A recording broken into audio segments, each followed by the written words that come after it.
Okay, so now we've seen that with Gauss in the last video. We've seen that with Gauss elimination, the idea is to reach a reduced row echelon form where each row has a leading one and that row is lies to the right of the leading entry above it. So this form, for example, is a row echelon form. So you have ones on each row, and each one is a lead is to the right um, of the leading one of the row right above it. And this is what Gauss elimination or Gauss elimination is all about, or form, or echelon form is all about. What you need to do after that is you have to sort of set. So when you have a function and resulting off of this, you just need to replace the equations and you would get a properly you do substitution in the main functions because this is what you would be getting at the very end. And then so you just replace the -2 here and then you would get a y and then you would replace the y and the z here and then you would get the x. And that's right about it. Now there is another approach where you don't have to plug out these variables into the sort of equation. You could just opt for um, Gaussian elimination. So after you achieve the row echelon form, you just keep working in the matrix until you get a diagonal. You get this identity matrix to the left of the these whatever they call the results. I might say so. But so the Gaussian elimination is the reduced echelon form. We have the main diagonal and the rest is zeros. And we're very familiar with what this is called. It's called the identity matrix. So the requirements for the reduced echelon form will be each leading entry must be a 1. Each leading entry lies to the right of the leading one entry above it. Rows containing all zeros are last. Each leading entry must be the only non-zero entry in its column. The word, this is not the world, the word in the last rule, essential form, we consider the columns, not only the rows. Not the word, not the word column, just the word column in the last rule. In reduced echelon form, you consider the columns, not only the rows. So the columns as well, so it has to be the only entry must be the only non-zero entry in this column. Okay. This would allow us to have a single solution for the system, x, y, and z. Now, reduced rational form, if you've noticed earlier, when we worked with functions in the slope, we actually had to do the, let me do just a really quick recap on that one, like super quick, where we had to do what you, it's not this, no, quite parametric equations. We actually had to go for parametric equations in order for us to solve um, different variables we had of the system. So you can do the different multiplication and all, and then you have to use parametric equations. So you could go for that. You could go for that option, or you could simply just stick with the matrices and just do what so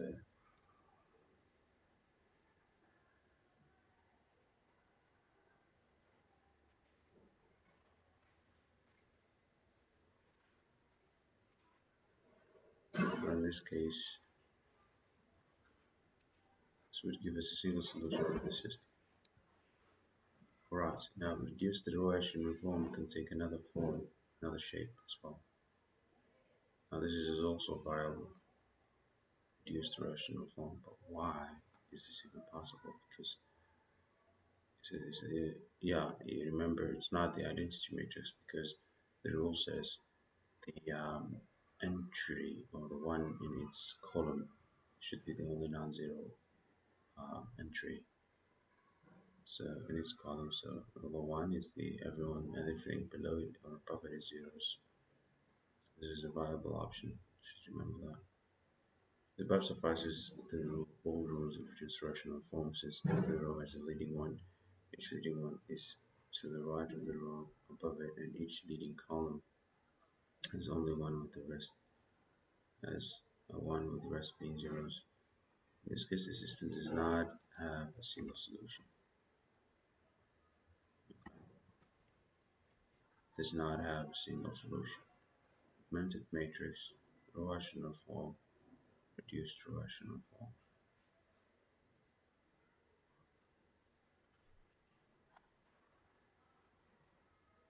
The above system usually have different graphs as described in the pivoting changes graph.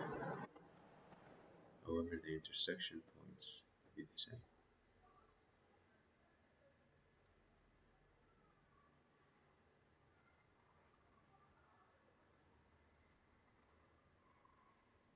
For every zero, the plane will be parallel to that axis.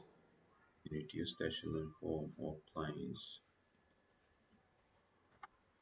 will be perpendicular to each other because they are parallel to two axes, just like the rightmost graph. This is the reduced echelon form. As you can see, for each equation, it's perpendicular to the axis.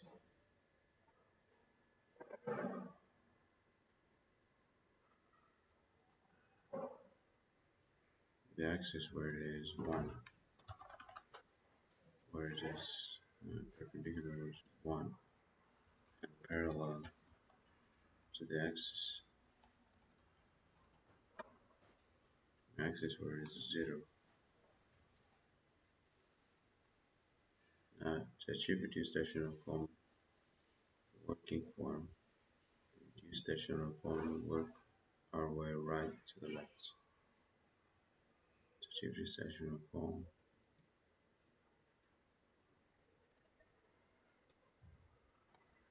work our way right to left.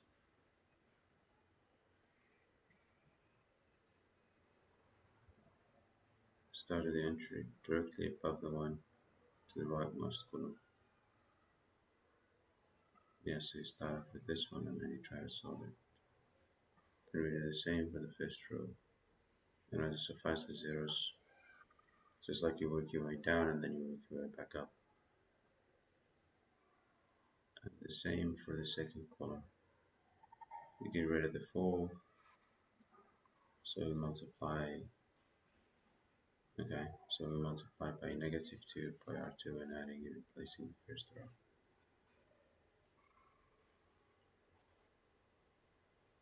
Something to note is that when we obtain the row echelon form, it does not mean that the system has a single solution. It actually means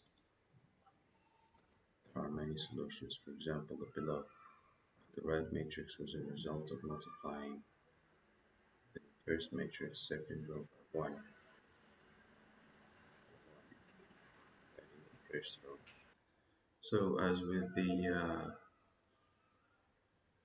this with the Gaussian elimination, you reach the rational form and then you work way back up to the reduced rational form.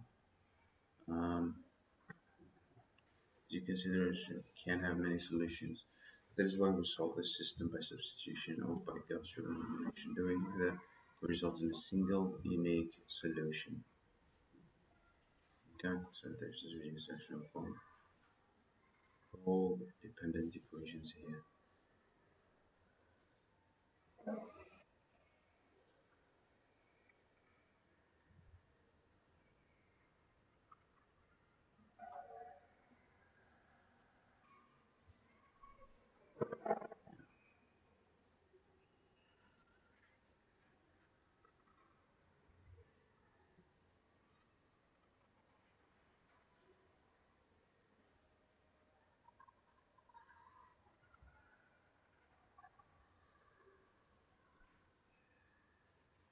In short, when you have two equations, it's easy to tell dependency. If the two equations are multiples of each other, however, in systems of more than two equations, it's about the linear combinations. If an equation within the system is a linear combination of other equations within the system is dependent, regardless of the number of equations within the system. Gaussian independent example. You can see from the above that the first second equations are dependent on each other, so they have the same plane. Okay. If we multiply the second by, we get zeros. Whenever we get zeros, we need to make sure that they are on the very bottom. So we do a swap with R3. We then keep solving, get the echelon form. Keep solving to get the reduced echelon form. Remember, each leading one should be the only one non-zero entry.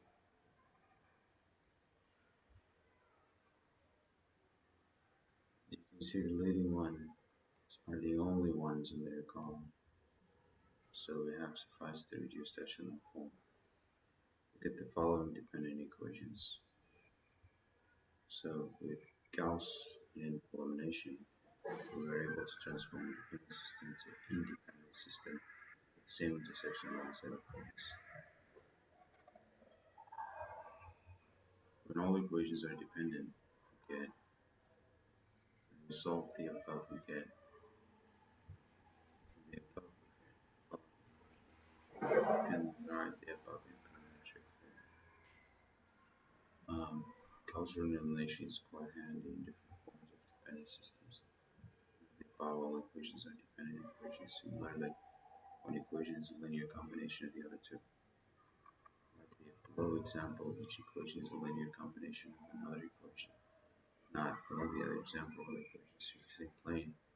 It's because they are dependent, but each is its own plane.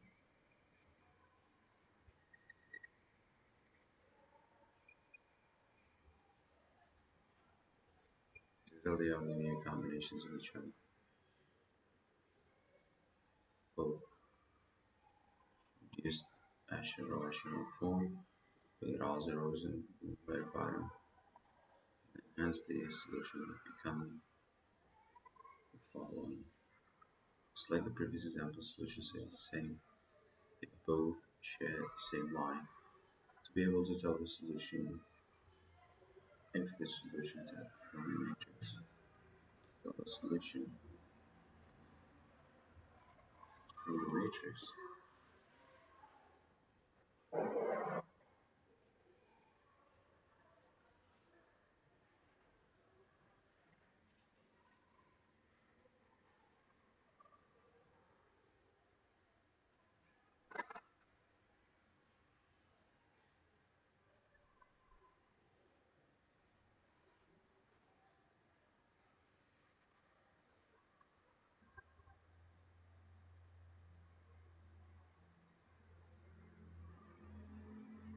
Similarly, solution, infinitely many solutions.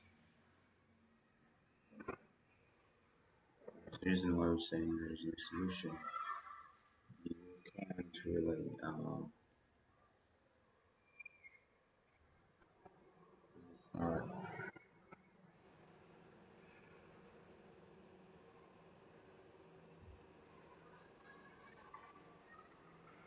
it's not right. You don't have zeros to create a one. It doesn't make any sense. Okay, as you can see, the first solution is solution matrix leftmost. Bottom row has zeros and a 1, which is inconsistent. Our solutions we consider the pivot.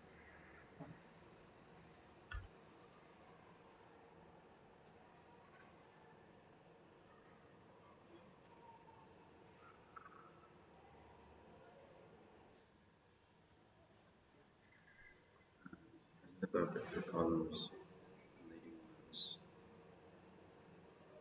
fulcrums and leading ones.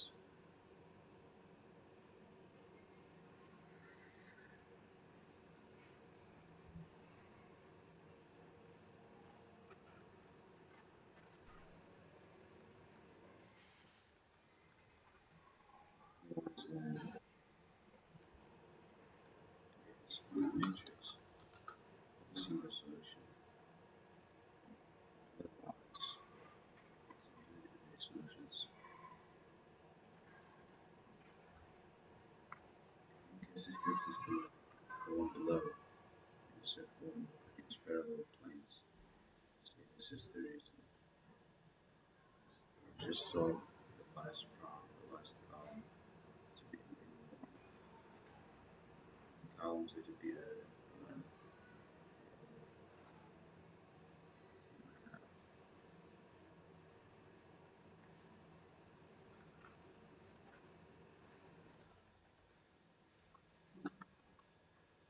single one in the column. No, you don't have to always convert all zeros, but first row in the matrix. What is this saying again?